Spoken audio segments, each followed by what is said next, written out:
Season 2, Episode 3, Anthony Metivier, Memory Palaces. This is the Actual Fluency Podcast, helping you become a better language learner by providing motivating weekly inspiration, as well as top tips and tricks from expert guests. And now, your host, Chris Broholm. All right, everyone, welcome back to another episode of the Actual Fluency Podcast. I'm so happy that you've joined me once again on this nice occasion. Today, I'm going to be interviewing Dr. Anthony Metivier, depending on where in the world you're from.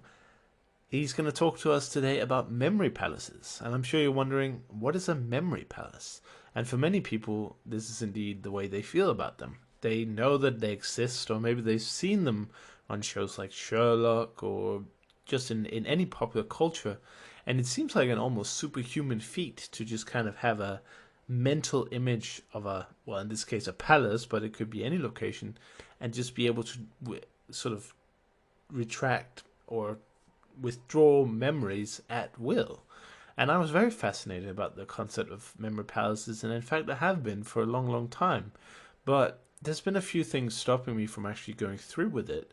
And then when I recently was doing the language book club, we got Anthony Metivier to participate, and he shared a lot of his books about learning various things, like learning lyrics, learning lines, learning math, learning names, numbers, languages, you name it. And I was talking to him about memory palaces, and I thought, this topic should really be explored more than just, sort of a shallow approach we had on that language book club, which was more about talking about books and why I'd written them and so on and so forth. So I invited him to come on the show and actually talk about these sort of memory palaces techniques. And, I don't know anything about memory palaces, and one of the jobs that I take very seriously here on the podcast is not to be too informed of the topic of which we're going to talk about. And of course, this is hard with language learning, so forgive me for that one. But if I invite somebody like Anthony Metivier to come on the show and talk about memory palaces, I'm not going to do a lot of studying about them beforehand. And this is because I don't want you as the listener to miss out on the knowledge, because I assumed that everyone knew it. Like, it's the reverse Dunning-Kruger effect. If you know something, you assume that everyone else is aware of it as well. So in the interview, I'm asking a lot of basic questions about memory palaces, and I really hope that you can use this just like I used it to get to know more about it. And it's a very exciting method, and I hope to report more about, as you hear in the interview. I would like to do an experiment with them and get to know them more, actually sit down and spend the time.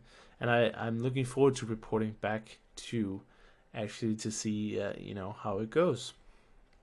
And just a quick shout out before we begin. I just wanted to give a shout out to the Language Hacking Travel League, and that is run by Benny Lewis. And you can join the league for free by going to actualfluency.com/league, and that'll send you to the free email club, and you get weekly tips, tricks, the best language learning links from around the world. And Actual Fluency was actually featured on that one, so it's a cool feature, and it's run by Benny Lewis, so it's high quality. And one of the cool things is you actually get something just for signing up. You get a course that has some of the elements from his conversation countdown course, some of the wisdom about speaking from day one, and basically you just get a lot of benefits from being part of that trail league. So go to actualfluency.com/league. And now for the interview about memory palaces with Anthony Metivier. All right, guys, today I'm joined by Anthony Metivier. Anthony teaches people how to memorize anything from chess to foreign languages and everything in between on magneticmemorymethod.com. He also is a PhD, author, and course creator, and 100 things more. Originally from Canada, he joins us today from Germany. Hey, Anthony, how are you today? Oh, excellent. Thank you for having me, and how are you? Oh, I'm fantastic. It's the second season, and I'm excited to bring the joys of language learning and memory improvements to the, language learners out there. Cool. Can you start by giving everyone just a short introduction to yourself? How does a Canadian citizen end up in Germany being sort of the man on memory and learning foreign languages? Well, there's about 15 different stories there, but in terms of winding up in Germany, it was crazy. I actually wound up in New York first, and then here, and then back there, and all over the place. But a lot had to do with meeting someone, as so many things do. Hmm. And I was completing my PhD, and I went and did a second MA in Switzerland, which was really great. And so there was an international character to my studies. And well, the memory thing is came from a deep, dark night of my soul where I was really quite depressed and clinically depressed, taking pills and all that kind of stuff. And I had the burden of finishing my PhD on my shoulders. And not being able to think, not being able to focus was incredibly depressing, and I was sleeping in bed for a long time every day and really only getting up to drag myself to get some frozen or heated pasta from some restaurant across the street and getting really fat, and oh, it was terrible. And so what I did, instead of facing reality and finishing my studies and going to these exams where you have to sit in front of professors, I didn't prepare at all. I just started learning card tricks. And I kind of had in mind that I always loved magic, and I had done it a little bit, very, very amateurish and so forth. Really simple, kind of stupid tricks, the mythical tricks that everybody's terrible uncle always does. Yeah. And but I always had in mind that I needed an emergency paycheck, so I started to prepare. My emergency paycheck being doing magic tricks, ideally on the street, and so you don't do magic tricks for very long before you come across card memorization. And I thought, this is absolutely insane. There's no way. And to make a long story short, it isn't insane, and there is a way. And even with the numb head that I had from all kinds of antidepressants and stuff to manage bipolar disorder and the different things that characterize my life, I still was able to memorize a deck of cards very, very quickly with 100% accuracy. And it dawned on me, I can memorize anything from the 250 books that I'm responsible for before I go and sit in these exams, and I can at least boost my confidence and not be so foggy, because the fogginess and the depression is irrelevant to the way that memory techniques work. There's nothing that can be a barrier so long as you actually follow a few simple steps. And so I went from, near depression or near suicidal depression to absolute superhero powers and just slicing through the air with my memory sword. And like, it got so ridiculous that I was citing page numbers. And then after that, when I was in Germany and learning German, it dawned on me, wait a second, I could use this stuff to help me learn German. And so I monkey wrenched everything together and created essentially not so much a system, but a method for creating a system that can be mapped onto, or not mapped onto. There's not really any clean metaphor for it, but that can be used to help you learn languages very, very quickly, and it can be done with any language. So, and it's been really successful after following that moment of invention, using materials that have been on hand for thousands of years. Fantastic, and this is exactly why I wanted you on, because I just find this story so incredible. I remember, I remember seeing you in Berlin last year at the Polyglot Gathering, and I think we exchanged a few words, but we didn't really formally meet. And then I looked you up, and I was just amazed by this kind of journey. It's almost a transcendence in a way, because you just go from, it wasn't nothing in a way, because upper academics, but definitely in terms of mentally, I suppose, and then just going into this memory superhero kind of thing. How does this? How did it tie into the language learning when you first started applying the memory tricks? Did you find that all the concepts sort of, because at the end of the day, it is a language learning podcast, so I'd like to obviously focus on that. But how did you find that the memory tricks that you had sort of worked on and learned, or I would maybe not call them tricks, maybe that's a wrong term, but the techniques and the methods that enable you to remember page numbers from lots of books, how did you find that those sort of transferred into language learning immediately? Did you have to do a lot of adjustment, or is it universal in a way? Well, it's based on universal principles, but you do adjust it to the nature of what you're memorizing, what you're learning, and putting into memory. And of course, you're putting it into different kinds of memory. But I mean, maybe a way to approach this is to think about what wasn't working in in the language learning situation.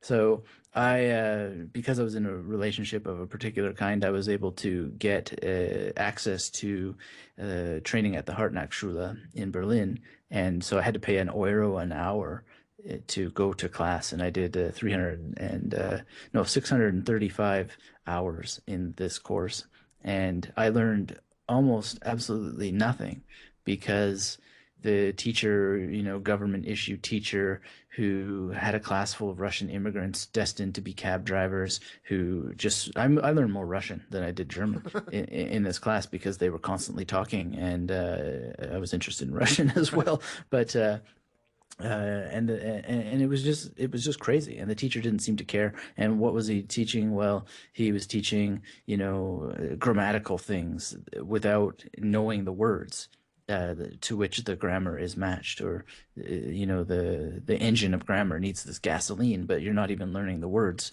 of the gasoline words to put in the engine so that you can actually get some traction and go somewhere.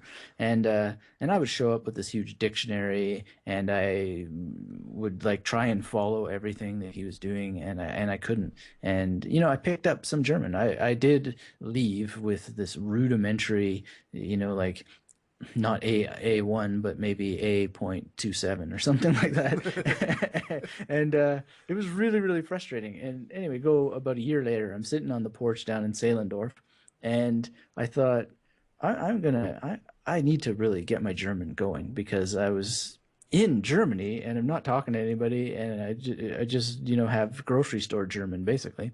And so I was on the porch, and I had this dictionary, and I thought, it's just like bingo in my head.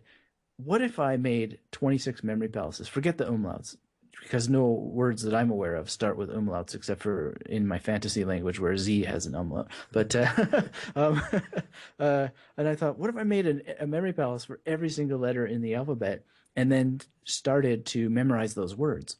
And I started to do it, and it was absolutely incredible. And there were a number of pitfalls that I came across as I was doing this, but I learned everything that I needed to know by doing it, and I came across a number of discoveries, streamlined everything, made it very fast, made it very effective, and none of it is a replacement for reading, writing, learning, reading, writing, speaking, and listening to the language every day. But it is turbocharging it all. And so it's like injecting something into that gasoline that you put into the engine, and zoom, it's really, really cool. Right. And every skeptic who is willing to try it and actually follow the quote unquote instructions, they blow themselves away by how this works. And it doesn't mean that they take it up as a life habit or anything like that, but they're like, I can see how this works, and I know why it works, and it's actually pretty amazing. So Right. it's cool. But can we talk more about that? Because I think that's we talked a little bit about that recently on the Language Book Club, about how there's a perception about memory techniques, and particularly memory palaces, I feel like. And I was watching the Sherlock show, and I just love that show. And there's an episode where he's supposed I guess in a way they're supposed to portray him as some sort of semi-savant, but in a realistic fashion.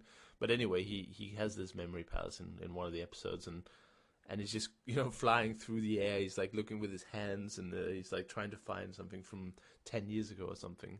And I was just really curious about it. And then I started researching about memory palaces, and I was just like, I think I read, a simple how-to, and it was like, yeah, come up with a big place that you are familiar with, and just, put stuff around. Why is it that it's so, and I obviously didn't do anything because it was just so overwhelming to get into, I feel like, but why do you think this is the general consensus? Why aren't we teaching memory palaces to kids in school? Well, first off, that instruction that you said, just make a big place and stick It's some obviously very stuff around. simplified. No, but that's exactly what you see all over the place. And it's exactly for that reason that nobody does it, is because the instructions are utterly obscure, and they not only do they make them just, well, just take your home and, make a path through it. Like, that's the extent of the instruction. They also tell you to memorize a shopping list. Now, who on earth needs to memorize a shopping list? Like, who has a gun to their head that says, you must remember celery tonight or else? Like, it's just the most ridiculous thing to use as a memory exercise. I think it's a crime against humanity to offer that as as a point of entry into the most miraculous thing that the human mind is capable of, which is memorizing lots and lots of information. And so please, please, if you're listening to this and you come across the instructions to memorize a shopping list, email that person and say, stop forthwith, because this is a terrible, terrible piece of advice. What you do is you memorize something that you're deeply passionate about that you can instantly have a benefit from, even if that benefit is just an injection of pleasure, like Shakira lyrics or something like this, which I'm, memorizing myself now, which is why it comes up. But, you want to make it easy for yourself. Put some sugar, on your lips as you're doing it. And grocery lists aren't going to do that. So. Right. That's one reason why people don't do it. The other reason is that they assume that it's going to take a lot of time. And admittedly, the first couple times you build a memory palace, it can take a little bit of time. It usually takes a little bit of time because you're overthinking it and not following a specific patterned plan that you can certainly bend the rules later, but you want to have some guidelines first. And the guidelines are very simple, they're very elegant, and they're super effective, and they're easy to do. And so really within 2 to 5 hours, anybody can have 26 memory palaces. It's a no-brainer thing. I've got worksheets that show you how to do it, and anybody can get them. And it's just a no-brainer sort of thing. But it is a sort of situation where you have to spend a bit of time doing it, and you need to be prepared. It's one of those skills where you got to dig your well before you get thirsty, and have things prepared for yourself. But a pilot goes through certain checks and measures before taking the plane onto the runway. But as soon as those checks and measures are fulfilled, then boom, you're flying. And rarely does anybody crash land. And in our case with memory palaces, you're not going to hurt anything or anybody if you make a mistake here and there. So that's fantastic. Could we talk about, I know that you have lots of resources on how to do it, and you have courses and books that we're going to talk about at the end of the show. But can you give people sort of the cliff notes of demystifying the process a little bit? Because I think that I would definitely feel, if I was listening to what we were just saying, we were speaking on a very superficial level, and that can be very sort of overwhelming in a way, because now you have to kind of consider not only the concept of a memory palace, but also how to get started with it. Do you think we could? Is that something we could do in a short amount of time? Just show people the quick process, maybe try to demystify it a little bit. Yeah, absolutely. Well, basically, a memory palace, just to give it a bit of definition, is a mental construct that is either based on a real place or an imaginary place. And one of the things that people want to do automatically is make a memory palace based on an imaginary place. Now, you can do that, but don't don't do it as a beginning thing, because what you have to do with a memory palace is you have to reconstruct it as you're traveling it in your mind.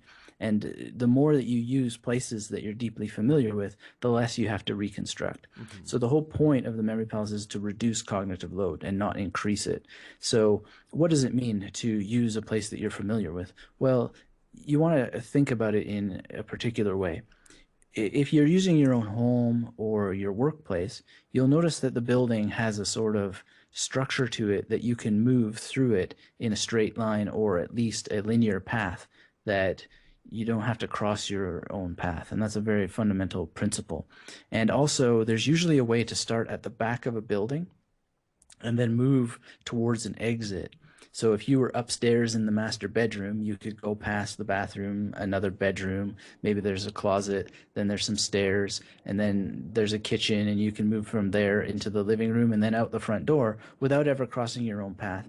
And you're not starting at your front door and moving up to your master bedroom with nowhere else to go, which is what a lot of people do. You go out into the driveway, where then you can go to the post office box on the corner and so forth. And it sounds like, getting super, super specific to the point of ridiculousness, but it's actually that specificity that makes this so much easier. And it takes a little bit of thought to think, okay, well, I got to start here in my memory palace and then move there, and then that fulfills these conditions of not trapping yourself in the memory palace and not crossing your own path. And that reduces cognitive load significantly. And when you get better at it, like, I would suggest for anybody listening to this to just use individual rooms. And I call these places that you use stations. Mm-hmm. So you would say the bedroom is a station, the bathroom is a station, the closet is a station. If you're using a staircase, you can use the entire staircase as a station, or the top, the middle, and the bottom as 3 stations, as you please. But, keep it simple at the beginning. And what this clarity brings is the ability to leave information at those stations. So at the beginning stage, you can use an entire room to leave information. And later, you can make memory palaces much more complex. You want to keep them elegant and simple, but you can have 50 stations inside of a single room, so long as you're able to recall those 50 stations without overwhelming yourself. And it is possible when you think about it. You've got a chair, you've got a desk, you've got the left corner of the desk, the middle of the desk, the right corner of the desk, you got maybe a dresser, and the dresser has 4 shelves. You can really get detailed and still not cross your own path and not trap yourself and get a lot of room there. So is any of that making sense? Yeah, definitely. The thing that comes to mind again is that, or I mean, obviously a personal note, but when I'm thinking about a place, like let's say my childhood home, where I lived 15 years of my life, it seems a little fuzzy. I mean, it's not that I don't remember how the house looked, but it seems like it takes a lot of mental energy for me to focus on it. Do you have any recommendations for people who might not be super creative? Maybe is it creativity that does that? I don't know, but have you noticed this before? Well, creativity gets in the way. This is not the part to be creative about. And you don't need to see the house in your mind. What you need is the structure. So if you just think about a room, it's got 4 corners. There's nothing to see in your mind. It's just 4 corners. Mm-hmm. And so you want to feel it almost more than you see it, and you want to conceptualize it. Now, of course, it is a part of this to work on being able to see it, but it's absolutely not necessary. And I know for myself, and I know from a lot of memory champions and different mnemonists that I talk to all the time, is that you don't need to pull out of your mind a whole visualization of the memory palace. That's actually counterproductive in many cases. Right. You just want to be able to say, to recognize, there was a door there was a fridge there's a counter there, and you'll find that you're seeing it at some level in your mind. But that's not the important thing to focus on. The important thing to focus on is structurally, where is it? Where is the fridge in relation to the stove? And create that journey based on relationships between objects and corners and doorways in a memory palace, and then again, not cross your own path and not trap yourself as you're moving from one to the other.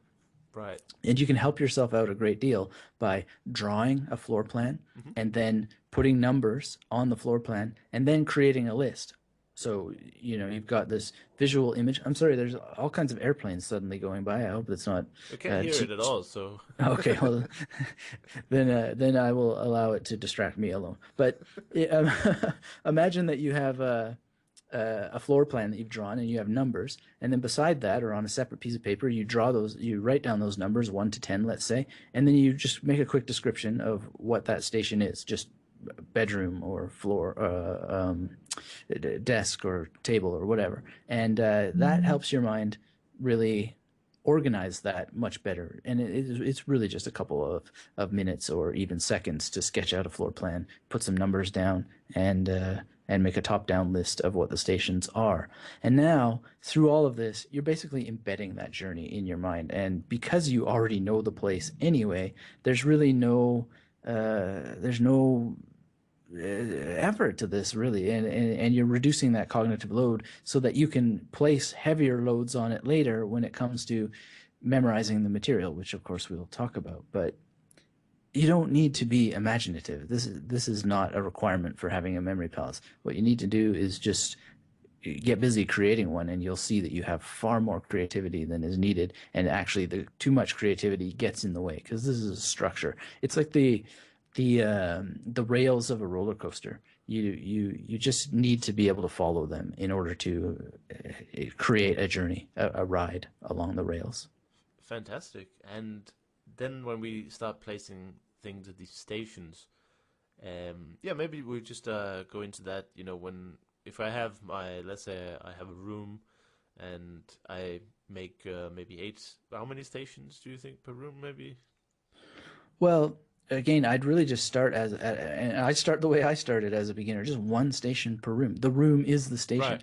because then you're going to create these crazy images, and the more space you give it in the beginning, the easier it is to work with that and make associations between the images that you're creating and the target information. But you can build up later, maybe four corners, or you can just start with four corners. But again, don't cross your own path, and move outwards. And that's a very, very helpful principle. All right. So let's say we got I pick a house that I lived in, and there's maybe 10 stations. What's the next sort of step? It seems like, at least in my mind, I'm missing a step between. I have my station, I have something to put in the station, and then now I remember something in the station. It's like this question mark in the middle. Can you shine some light on that? Yeah, well, basically, let's say you're in your bedroom and you want to memorize a particular word. What you're going, well, I mean, you want to actually have a bunch of words that you want to memorize in the first place. So this is just part of language learning.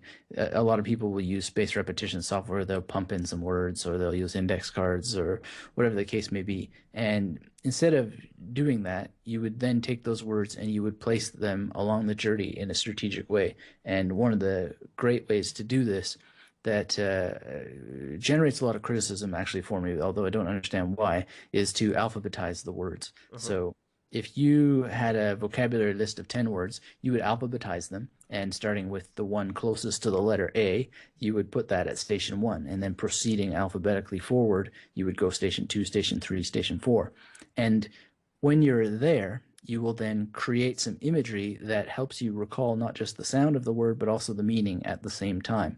So Sound of meaning, right? you want to kill both of those birds, or those, yeah, both of those birds with the same stone, or however that metaphor works, because it doesn't help you much to be able to memorize, to recall a sound without the meaning, Mm-hmm. or a meaning without the sound. And so if I can give you all kinds of examples that I already memorized, but one of the more interesting ways to do this is for you to tell me a word, and I'll show you how it works. All right. Any kind of word, any language. Yeah, surprise me. Surprise me. Okay. Well, I'll challenge you as well. There's a word in Russian for agricultural, Mm-hmm. and it's selskохозяйственный. Sistel Yes. halas Maybe sis I'll just type it. into Skype. Yeah, okay. I'll just type it in the Skype. This is a very technical tutorial here. And I'm probably gonna get a lot of flack for my horrible pronunciation and probably misspelling, but that's the fundamental of it. Okay, so say it again for me with your pronunciation. All right. Selska hasesvini. Siska haseskani. Selska hasesvini. Aselska hasiskani. Hasestvini. Haskisvini. Vini. Okay, so Silska haskisvini. Pretty much. Pretty much. Okay. So, and this is actually an interesting point, because what I would suggest to people is that you just get approximations, because you can perfect pronunciation a lot better based on memorization of an approximation than you can trying to perfect pronunciation based on something that you haven't even memorized in the first place. So an allegory here, or a simile, or a allusion, or whatever word that I'm looking for, would be a singer trying to perfect the performance of analogy. Analogy, that was what I was looking for. An analogy here would be a singer trying to perfect the performance of lyrics that haven't been memorized yet, right? So Right. you can only work on delivery out of memory. But so let's try this again. Selska has kisvini. Now, the first thing that I would want to do is find some relationships there. So Selska kind of reminds me of seltzer bath salt, and maybe Selska, maybe Khan from Star Trek Wrath of Khan.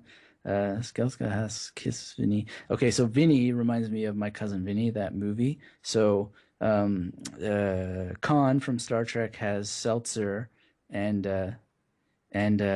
he is kissing Vinny from my cousin Vinny, who while they're on a, maybe the seltzer has something to do with agriculture, but beginning to build this picture, right, Right. and dividing the words into components that can be associated with information that I already know. And that's really what anybody would do, is to use their personal mythology, hopefully just the first things that come to mind, not overthinking it too much, and then create this exaggerated picture. So Seltzer, Khan, kissing Vinny, and there's Haas in there somewhere that I gotta figure something out, and then building a little story, not even a story, a vignette, and then exaggerating it in my mind and making it big and crazy and adding just vibrant action. And so it wouldn't just be kissing Vinny, it would be like really grabbing him by the lapels and Right. like a big smooch and getting somehow the actual meaning in there. So this requires a little bit of thinking, but the more you do it, the easier and quicker it becomes. And Benny Lewis actually talks about this in Fluent in 3 Months, how he thought when he was making images that this is too difficult, and how easy it became just by actually doing it, not thinking about it too much, not telling yourself that it won't work, but just doing it. And it gets easier and easier and easier. And sort of one of the major differences between what Benny is talking about, what I'm talking about, is that I would locate those words in very, very specific places and then strategically move to the next word in line alphabetically, because that alphabetization helps with recall in and of itself, because you have an idea of what must be coming next, and it can't be anything else. So it'd be cell, and then the next cell, or something along that nature, along those lines. And of course, you want those words to have something to do with something that you're doing.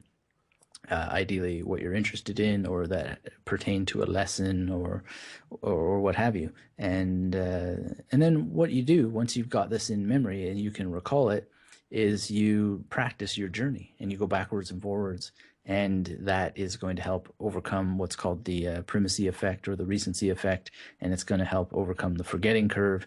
And you do it maybe 3-4 times the first day, this journey, and as soon as you can, you're writing sentences using these words, you're speaking these words, you're encountering them in your reading and using these images to help you along, and this becomes very, very fast. And it's just a technique to really help yourself out. But the key is to make sure that you're recalling the sound and the meaning at the same time, Right. and then refine your pronunciation thereafter.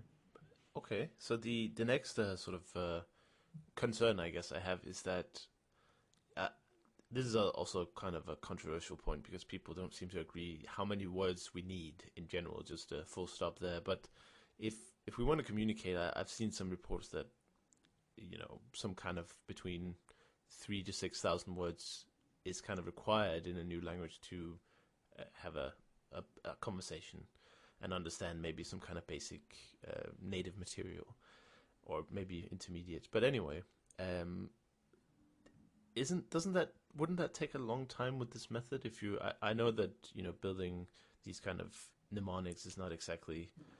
I mean that's what a lot of people do when they're using Anki or Memrise. They do some pictures or they do some kind of mnemonic to help them. But if you have the extra step added of the memory pals of putting it somewhere, how is that in terms of time and efficiency? Because obviously not everything should be about time and efficiency. But to me, I'm a little bit concerned that it takes. I mean, how long time would it take to do thousands of words that's required for the task? Well, first of all, if you're waiting for 3,000 or 6,000 words to engage in conversation, you're missing out on many pleasures in life. I'm sorry, but Right, that's not what I meant. no, but people do that. The people do that. I Right. had an email the other day from someone who said, I really want to memorize 10,000 words of Russian and then I'll feel fluent. And I just thought, start with 20 and see what 500 do for you, because 500 is achievable in a week. Yeah. It's really the amount of time that one spends on this is up to them. It can be very, very fast.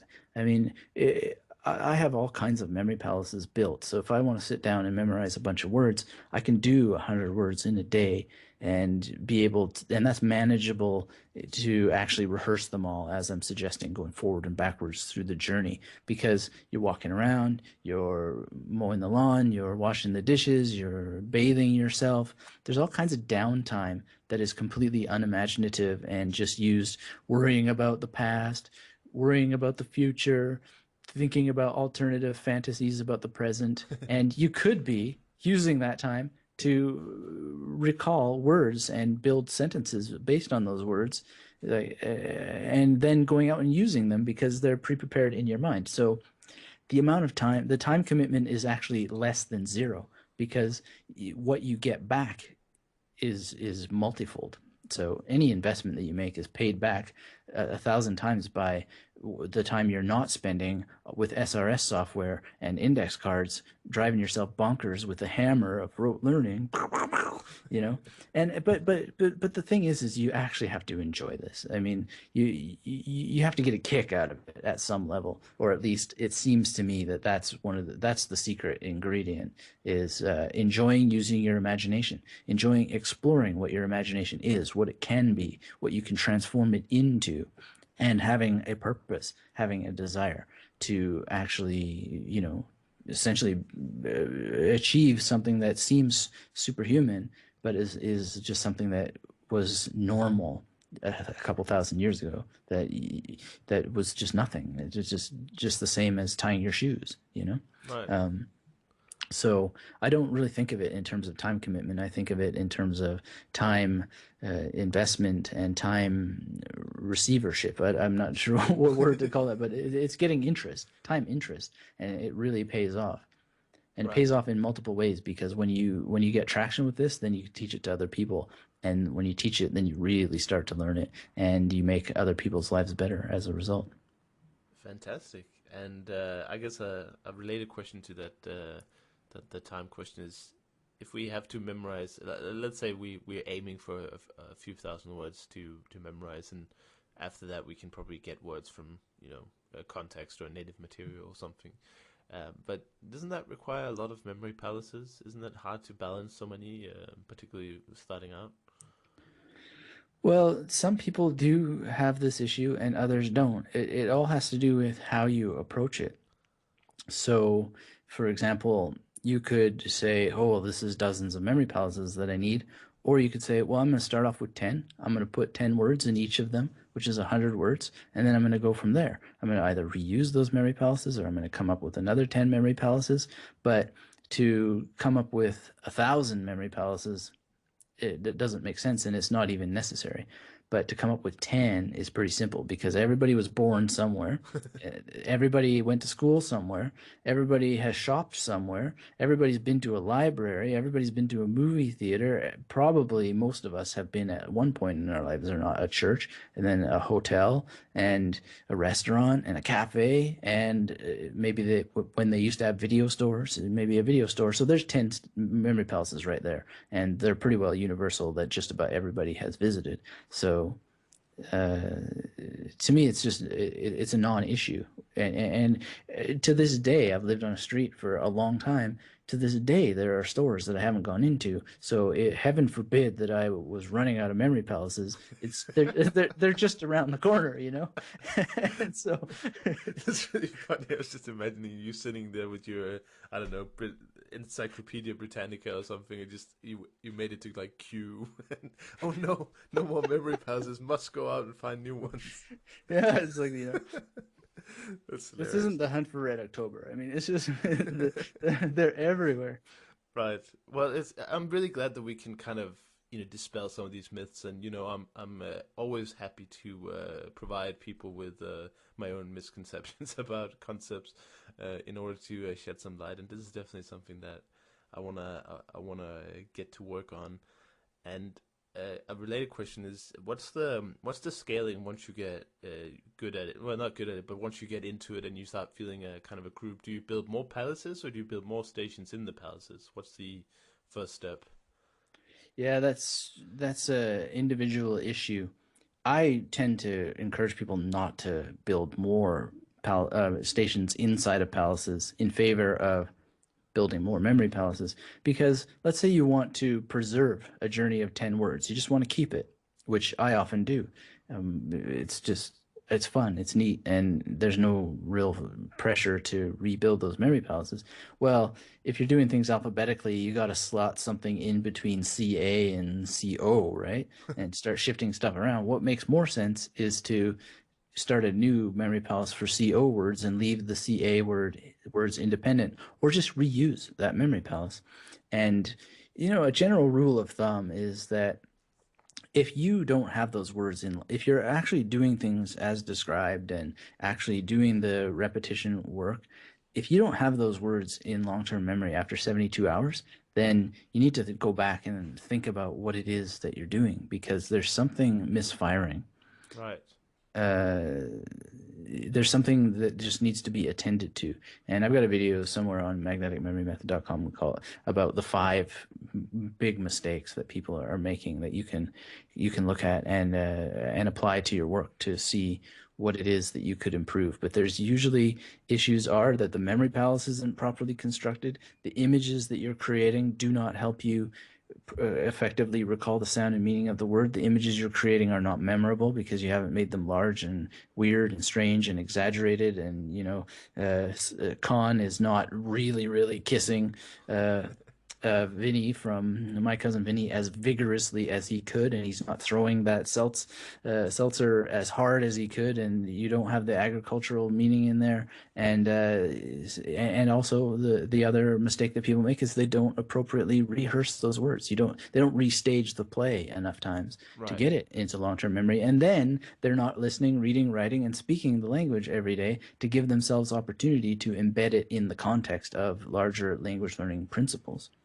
Right, exactly. And I can definitely imagine people, sitting down, maybe after listening to this, or I would hope so, sitting down, making their first memory palace, learning maybe those 10 words, and then not really going back to it, just assuming that you want build and set. So I suppose it's really worth mentioning that it is an ongoing process. But you say 72 hours. I think that's quite good numbers compared to just using spaced repetition, where I think that takes a lot of repetitions and maybe I don't even know how long. I just know that it's 5 or 6 repetitions and they keep going longer. So I guess it might be a week or two at least before it's ingrained. So at least it's got that going for it. Well, I mean, there's nothing wrong with spaced repetition software. The only thing that's wrong with it is that I find it personally dreadfully boring, and I know hundreds and hundreds of people have emailed me and said, "Thank God that there's an alternative," because there's no way I'm going to sit there punching a button, and there's no way that so many people are going to be honest and say, "Oh yeah, I got it this time." Yeah, right. It's like you just miss the word and it never comes back for a week or however long it never comes back, and you haven't really learned it. You've tricked yourself into thinking that you've learned it Right. because you've got that little mouse pleasure button, that deludes you and gives the illusion that you've got the word. And of course, the same problem with SRS exists with anything, which is that the people aren't reading, writing, speaking, and listening every day. So Right. if people aren't getting results from spaced repetition software, the answer is not necessarily the method that I'm teaching if they're not doing those other language learning activities. Of course. So there's no magic bullets, but really, I personally think that this is the closest thing to real magic, and it's because you're actually not relying on blunt force repetition to get something into memory. You're using your imagination, and that it strengthens your imagination. It's like push-ups for your imagination, which means that you're stronger and faster and better for the next material that you want to memorize. And you're creating, we know that your brain plasticity and all that stuff, you're creating new little parts of your brain and making new connections, and it's extraordinarily healthy. And you're not like leaving it to random chance that if you look at it enough times it's going to stick in. You're creating images that are unforgettable, that you have to pay attention to.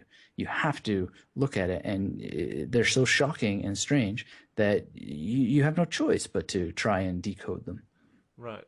And that, to me, seems much more interesting and much more valid and worthy of one's time than all the time that it costs programming SRS software and all the discipline that it takes to hit those buttons and to be honest that you've actually absorbed that word. And there are people who are very good at it and they get amazing results, and by all means. But for the vast numbers of people who cannot do it, will not do it, and are missing out because of the rigors of spaced repetition, there is an alternative, and it may attract you, and it may actually make it easier for you to find a point of entry into this and really have a great time, because you're using your creativity, and you don't have to be imaginative. You just need to be able to build a sentence, and then you can work on becoming more imaginative. And I teach all kinds of things about becoming more visual and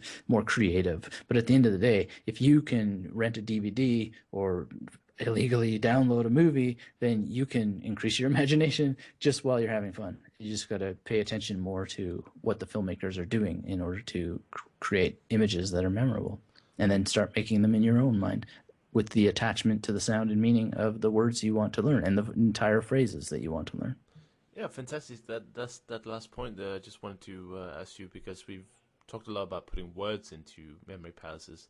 Are there any applications of putting anything else in there, like phrases, sentences, or I guess grammatical rules, or some kind of things like that?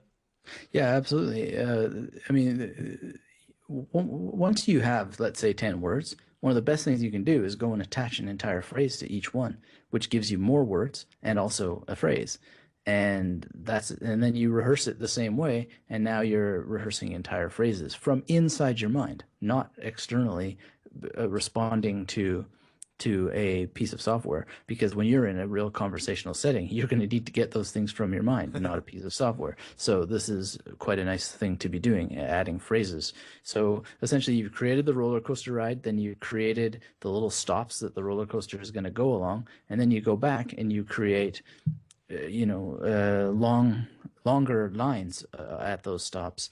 And in terms of grammar principles, I don't think it makes that much sense to remember the grammar principles as such, but you can make a crib sheet that shows you, like, say, for regular and irregular verbs, right?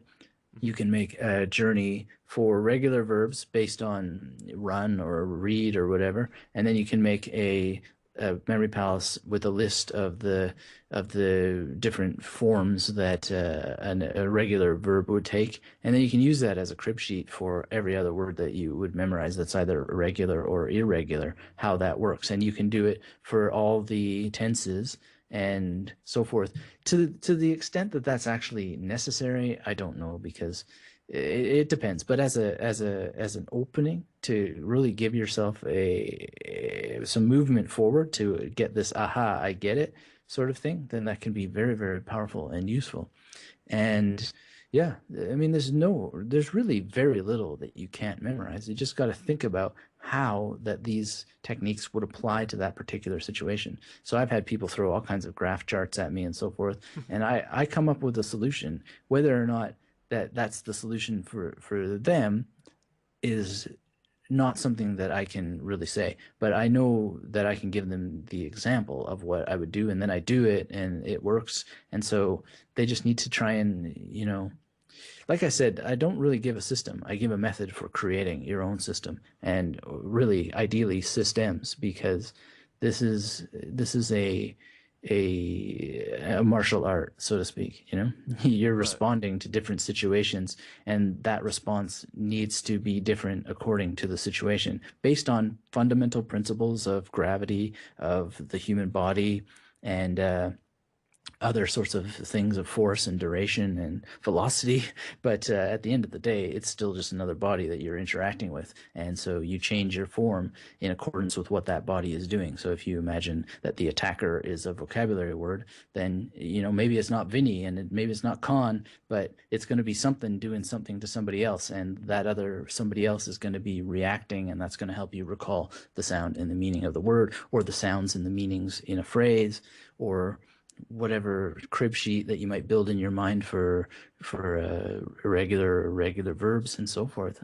There's no limit to it. The only limit is your interest and your willingness to work on expanding your imagination wherever it may be at the present moment. And no one has image deficit disorder or imagination deficit disorder. People try to pull this one on me, and Really? yeah, I'm just like, well, what does the toilet sound like when it flushes? And nobody cannot answer that. Mhm. And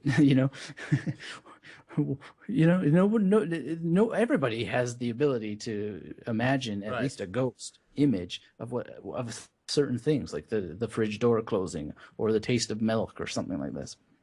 It's just, but people bring the resistances a lot, and so that's why I teach relaxation, because at the end of the day, this is what it is. Bruce Lee said something that I quote all the time, which is that no self, no enemy, and we are constantly. It doesn't matter. It's not just about this learning technique. We always go to learning techniques, and we always say, "Yeah, but my mind works different," and "Yeah, but it's not that way for me," and we always come to this, right? And Right. it's we're making an enemy out of something because our ego does not want us to change. Our ego does not want us to improve because it threatens the status quo. It threatens the way things are, and the ego likes to keep things the way that things are. And because if you improve yourself, if you become more fluent, then you have the burden of actually being a different person than the one you are now. And now you got to communicate with people, and that puts you in a threatening situation. And it does. Yeah. The real core of people failing to learn new things, math, language learning, whatever, is the fear of responsibility and the fear of death. Because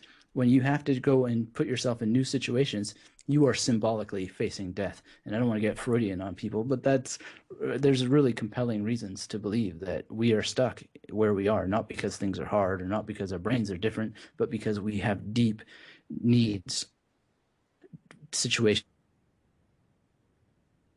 Yeah, okay, so I got Freudian on you. Anthony, My you're just ultimate breaking up a belief in little all of this. bit. So Bruce Lee, no self, no enemy. Ah, okay. Just Uh, hang on 1 second. I think you might be back. The quality's a little bit worse, but we can hear you again, I think. okay. Okay.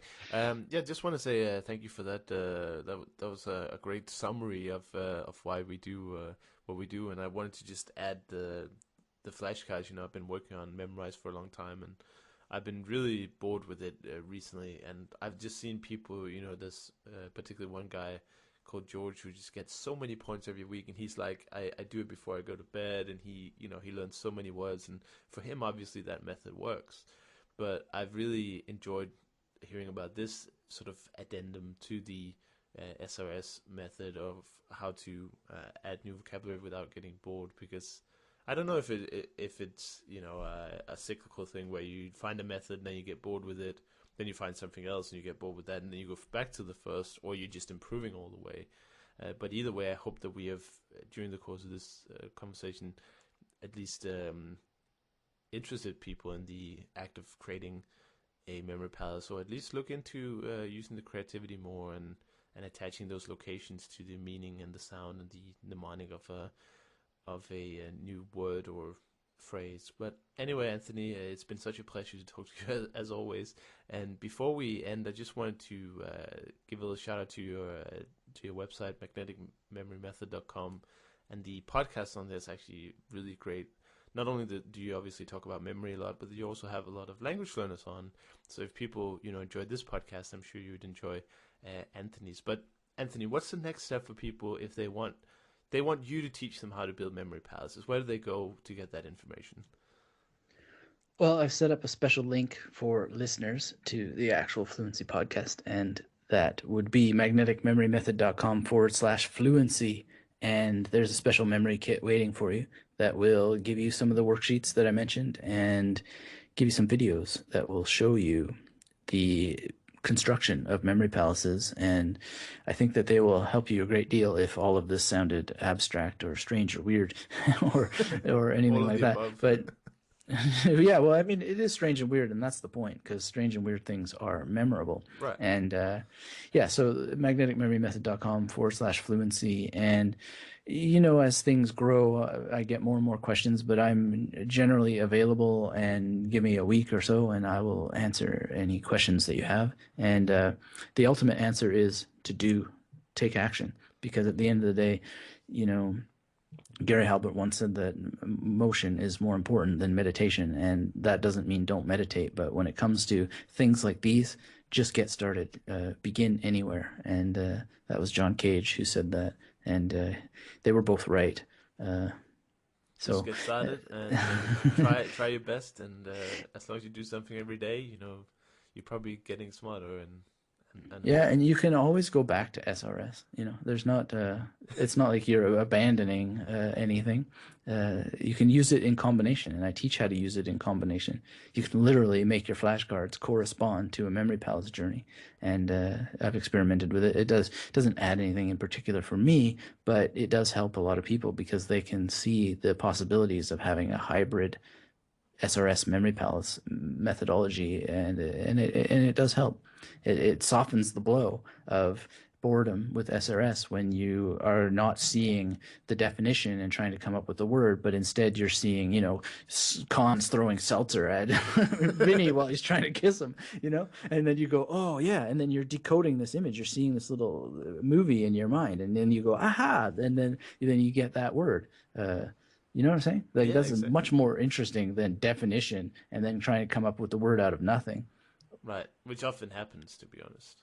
Yeah. All right. Well, Anthony, thank you so much for being on the show, and thank you for coming on the the second season. It's been a lot of fun, and I'm happy that you were available to answer all my my problems with memory palaces, or at least concerns or fears. And I'm really excited to get started on it myself. Obviously, after such an inspirational dose, I'm ready to give it a try, and I'm looking forward to reporting back on the blog with probably a blog post on how I'm getting along, and maybe I'll take some pictures of my meager drawings, or just to show the method from a very beginner perspective. Excellent, and I look forward to hearing what you do with it. All right, yeah, we'll meet in Berlin, I assume. Oh yeah, absolutely. I'm going to give a little talk about this, maybe more on the results side than an actual hard training, but give a report on some of the things that have occurred as a result of this, and some of the barriers and challenges that remain to be addressed, and different ideas about that. Fantastic. I'll look forward to it. Cool. Well, thank you very much. Thank you for listening to the Actual Fluency Podcast. If you would like to get more out of the podcast, check out the VIP Club by going to actualfluency.com/VIP.